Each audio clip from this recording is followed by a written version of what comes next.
सभी दोस्तों को नमस्कार। स्वागत है आप लोगों का आर.के.जी.एस क्लासेस में। हम बायोलॉजी के महत्वपूर्ण प्रीवियस ईयर प्रश्नों की श्रृंखला करा रहे हैं, जो विभिन्न एग्जाम में पूछे गए हैं, जैसे कि RRB, NTPC, SSC, CDS, UP police, PSSC इत्यादि एग्जाम में पूछे गए हैं तथा आगे आने की भी संभावना है। कल तक बायोलॉजी के लगभग 776 क्वेश्चन करा दिए थे। आज हम 777 नंबर से शुरुआत करेंगे। तो आइए देखते हैं आज का पहला क्वेश्चन, यानी क्वेश्चन नंबर 777 क्या कहता है। दांत के एनिमल का कर्बुरण किस कारण से होता है। पहला है पानी में उच्च मात्रा में क्लोरीन के कारण, बी है पानी में उच्च मात्रा में नाइट्रेट के कारण, सी है पानी में उच्च मात्रा में फ्लोराइड के कारण, डी है पानी में उच्च मात्रा में कैल्शियम के कारण। तो सबसे पहले कर्बुरण मतलब होता है कि दांतों का क्षरण यानी दांतों का गलना।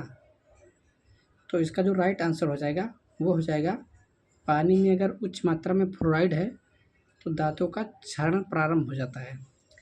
तो 777 का राइट आंसर हो जाएगा आंसर नंबर सी। आइए देखते हैं क्वेश्चन नंबर 778।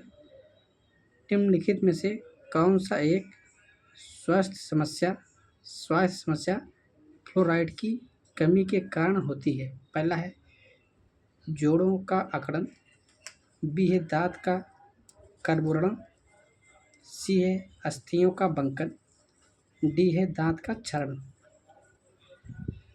तो 778 का जो राइट आंसर हो जाएगा वो हो जाएगा आंसर नंबर डी, यानी दांत का क्षरण। तो 778 का राइट आंसर होगा आंसर नंबर डी। आइए देखते हैं क्वेश्चन नंबर 779। सिरोसिस रोग शरीर के किस अंग को प्रभावित करता है। पहला है मस्तिष्क को, बी है जिगर को, सी है हृदय को और डी है गुर्दा को। तो 779 का जो राइट आंसर हो जाएगा वो हो जाएगा जिगर को, यानी जो लीवर को जो सिरोसिस रोग होता है वो लीवर को प्रभावित करता है, यानी 779 का राइट आंसर होगा आंसर नंबर बी। आइए देखते हैं क्वेश्चन नंबर 780। सफ़ेद दाग ल्यूकोडमा का इलाज निम्नलिखित में से किस हर्बल द्वारा किया जा सकता है। पहला है ल्यूकोसिन, बी है ल्यूकोट्रिप्सिन, सी है लुकोप्सिन और डी है लुकोजन। ये आरआरबी एनटीपीसी 2016 में पूछा गया क्वेश्चन है। तो क्वेश्चन नंबर 780 का जो राइट आंसर हो जाएगा वो हो जाएगा आंसर नंबर ए, यानी अगर सफ़ेद दाग हो गया यानी ल्यूकोडेमा तो वह लुकोसिन नामक हर्बल दवा से ठीक हो जाता है। तो 780 का जो राइट आंसर हो जाएगा वो हो जाएगा आंसर नंबर ए।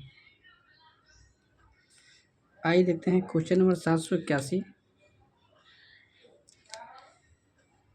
मानव में गुणसूत्र संख्या 21 की त्रिगुणसूत्रता का उत्तरदायी है। पहला है डाउन सिंड्रोम के लिए, बी है हीमोफीलिया के लिए, सी है टर्नर सिंड्रोम के लिए और डी है क्लाइनेफिल्टर सिंड्रोम के लिए। ये राजस्थान एडमिनिस्ट्रेटिव सर्विस और आरटीएस 2018 में पूछा गया क्वेश्चन है। तो क्वेश्चन नंबर 781 का जो राइट आंसर हो जाएगा वो हो जाएगा डाउन सिंड्रोम के कारण जो मानव में 21 गुणसूत्र का उत्तरदायी है। तो 781 का जो राइट आंसर होगा वो हो जाएगा आंसर नंबर ए। आइए देखते हैं क्वेश्चन नंबर 782। कौन सी बीमारी दिल से संबंधित नहीं है।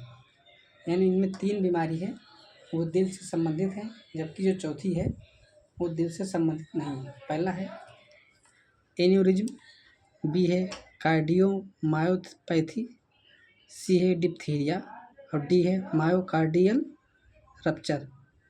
ये भी आरआरबी एनटीपीसी 2016 में पूछा गया क्वेश्चन है। तो क्वेश्चन नंबर 782 का जो राइट आंसर हो जाएगा वो हो जाएगा डिप्थीरिया। यानी जो डिप्थीरिया है रोग वो हृदय यानी दिल से संबंधित नहीं है। तो 782 का जो राइट आंसर हो जाएगा वो हो जाएगा आंसर नंबर सी। आइए देखते हैं क्वेश्चन नंबर 783। इनमें भरना है डॉट डॉट रोग मुख्यतः व्यावसायिक स्वास्थ्य खतरों के कारण होता है। पहला है साइफिलिस, बी है सिरोसिस, सी है सिलिकोसिस और डी है पार्किंसन। तो 783 का जो राइट आंसर हो जाएगा वो हो जाएगा सिलिकोसिस रोग जो है वो व्यावसायिक स्वास्थ्य खतरों के लिए उत्तरदायी होता है। यानी व्यावसायिक स्वास्थ्य मतलब जैसे फैक्ट्री में काम करने से जो धूल के कण होते हैं वो फेफड़ों में जम जाते हैं तो उससे सिलिकोसिस नामक की बीमारी हो जाती है। तो वही कह रहा है कि सिलिकोसिस जो है वो व्यावसायिक स्वास्थ्य खतरों के कारण होता है। तो 783 का जो राइट आंसर होगा वो हो जाएगा आंसर नंबर सी। आइए देखते हैं क्वेश्चन नंबर 784। मानव में बैक्टीरिया के संक्रमण का सबसे आम इलाज क्या है? पहला है एस्पिरिन, बी है एंटीबॉडी, सी है एंटीबायोटिक्स और डी है एंटीजन। ये भी आरआरबी एनटीपीसी 2016 में पूछा गया क्वेश्चन है। तो क्वेश्चन नंबर 784 का जो राइट आंसर हो जाएगा वो हो जाएगा एंटीबायोटिक्स। यानी अगर कोई व्यक्ति बैक्टीरिया से संक्रमण हो जाता है तो उसे दवा में एंटीबायोटिक्स प्रेफर की जाती है। तो 784 का जो राइट आंसर होगा वो हो जाएगा आंसर नंबर सी। आइए देखते हैं क्वेश्चन नंबर 785। श्लेष्मा झिल्ली की सृजन को डॉट डॉट कहा जाता है। पहला है ब्रोंकाइटिस, बी है हेपेटाइटिस, सी है आर्थराइटिस और डी है गैस्ट्राइटिस।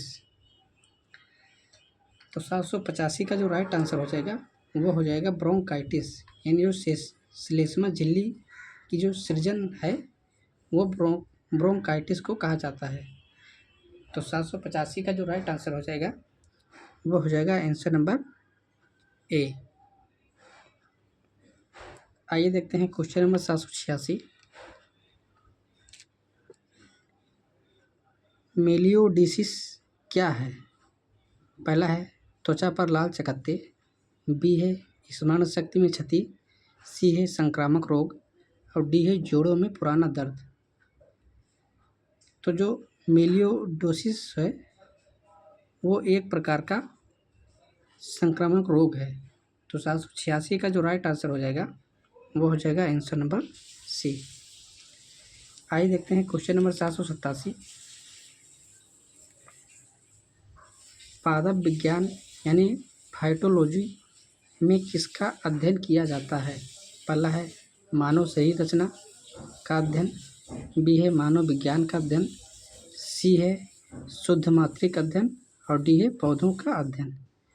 ये भी आरआरबी एनटीपीसी 2016 में पूछा गया क्वेश्चन है। तो क्वेश्चन नंबर 787 का जो राइट आंसर हो जाएगा वो हो जाएगा पौधों का अध्ययन। यानी जो फाइटोलॉजी है उसमें पौधों का अध्ययन किया जाता है। तो 787 का जो राइट आंसर होगा वो होगा आंसर नंबर डी। आइए देखते हैं क्वेश्चन नंबर 788। कोशिकाओं के अध्ययन को डॉट डॉट भी कहा जाता है। पहला है साइटोलॉजी, बी है फिजियोलॉजी, सी है न्यूक्लियोलॉजी और डी है सेलुलॉजी। तो जो कोशिका का अध्ययन कहलाता है वो कहलाता है साइटोलॉजी। यानी साइटोलॉजी के अंतर्गत कोशिका का अध्ययन करते हैं। तो 788 का जो राइट आंसर होगा वो होगा आंसर नंबर ए। यानी जो फिजियोलॉजी है ये शरीर से अध्ययन है और जो न्यूक्लियोलॉजी है ये न्यूक्लियस यानी केंद्रक से संबंधित है। आइए देखते हैं क्वेश्चन नंबर 789। कवक विज्ञान यानी माइकोलॉजी क्या है? पहला है बैक्टीरिया का अध्ययन, बी है कुकुरमुत्ता का अध्ययन, सी है वायरस का अध्ययन और डी है परजीवियों का अध्ययन। ये भी आरआरबी एनटीपीसी 2016 में पूछा गया क्वेश्चन है। तो 789 का जो राइट आंसर हो जाएगा वो हो जाएगा कुकुरमुत्ता का अध्ययन। यानी जो कुकुरमुत्ता होता है या जिसे मशरूम कहते हैं, ये एक प्रकार का कवक ही है। तो उसका अध्ययन जो कहलाता है वो कहलाता है माइकोलॉजी यानी कवक विज्ञान। तो 789 का राइट आंसर होगा आंसर नंबर बी।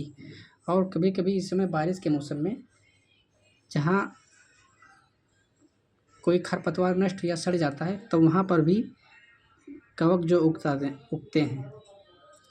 आइए देखते हैं क्वेश्चन नंबर 790। एक्स बायोलॉजी किससे संबंधित है? पहला है वाह है अंतरिक्ष में जीवन, बी है पशुओं का जीवन, सी है पौधों का जीवन और डी है पृथ्वी पर मानव जीवन। तो 790 का जो राइट आंसर हो जाएगा वो हो जाएगा वाह है अंतरिक्ष जीवन में। तो 790 का राइट आंसर होगा आंसर नंबर ए यानी एक्स बायोलॉजी का अध्ययन वाह अंतरिक्ष से संबंधित है। तो 791 आइए 791 क्वेश्चन देखते हैं। विज्ञान की एक शाखा जो जीवन या पृथ्वी से परे मौजूद जीवन की संभावनाओं से संबंधित है उसको क्या कहा जाता है? पहला है एंटोमोलॉजी, बी है एक्स बायोलॉजी, सी है माइकोलॉजी और डी है जीवाश्म। तो 791 का जो राइट आंसर हो जाएगा वो हो जाएगा एक्स बायोलॉजी यानी पृथ्वी से परे जिसका अध्ययन किया जाता है वो किया या कहा जाता है वो है एक्स बायोलॉजी। तो आज के लिए इतना ही। आप लोग वीडियो को लाइक कीजिए, शेयर कीजिए और चैनल को सब्सक्राइब कीजिए। कल एक और नए वीडियो मिलेंगे, तब तक के लिए नमस्कार, जय हिंद, वंदे मातरम।